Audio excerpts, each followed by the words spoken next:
and welcome to Finextra. I'm Fia George and I'm here with Astrid Stolbrink of SAP. We're at Sibos 2016 in Geneva and we're talking about the challenges facing smaller established banks. Astrid, thank you for joining me. Thanks for having me. So what do you think are the particular challenges for smaller banks, especially around digitalization?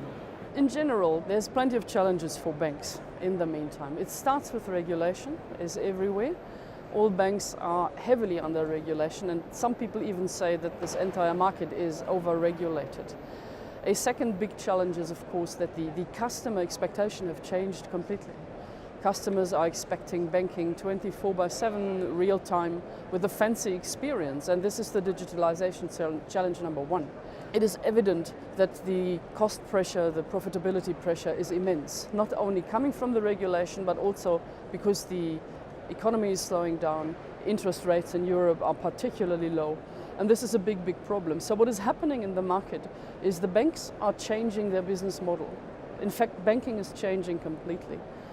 And this leads to a completely new customer experience, actually a very interesting thing. So this banking everywhere and at any time is not only a challenge, it is also a big chance. And I believe that it's even more a chance for smaller banks because the impact, the change in the banks is significant, and smaller banks can actually change much faster.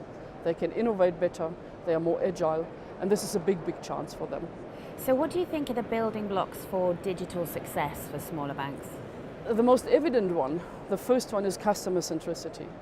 What is completely new coming out of this customer centricity is the fact that banks are now starting to think from customer perception or from customer experience.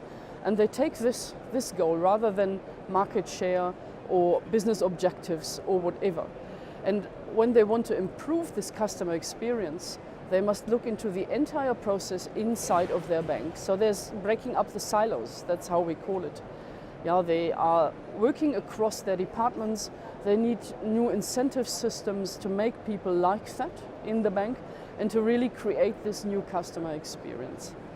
A second building block, just as important as that one, is of course the technology change. When we're looking at banking everywhere at any time, then the banks need a system that is able to do that. And it must be a rock solid core banking system in the back end, and the differentiation comes from the front end, from the omnichannel experience, from whatever is happening there. The third point is actually that there are other industries entering the banking segment. So if you look at the retailers, for example, the telecommunication companies, they are also offering payment services. Some of them are offering loans to the customers. They are entering the banking market, and the banks must react to that. I believe the best reaction is to embrace them as well as the fintechs, all these other companies that are innovating very fast, and to use that speed also for their purposes. So on top of the brand new IT systems that are open for change, that have APIs, that are real time, you can also use the services that others are offering to enlarge your business, to scale, and also to change faster, because innovation is key for success. How can smaller banks leverage technology to realize some of the opportunities you've described? This is actually a very important point. And I would like to divide the answer into two different segments.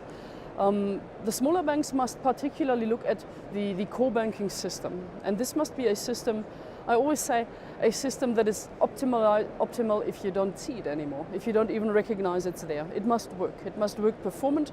It must be easy to enhance. It must be just there and work. And the differentiation, as I said, comes from the front end. So the other part is the innovation, the beautiful topics that we have. And the customers are now much more looking APIs, into integrating other services also. So what I always recommend to my customers is really to look in the market, to buy the systems that you can have in the back end, and make the own people, their staff, focus on the banking side, focus on their customer, focus on innovation.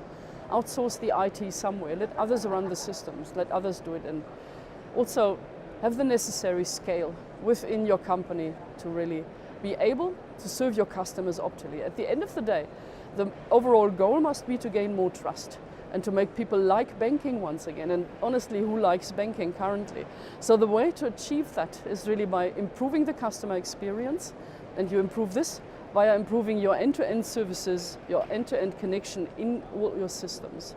Astrid, thank you. Thank you. And thank you for watching.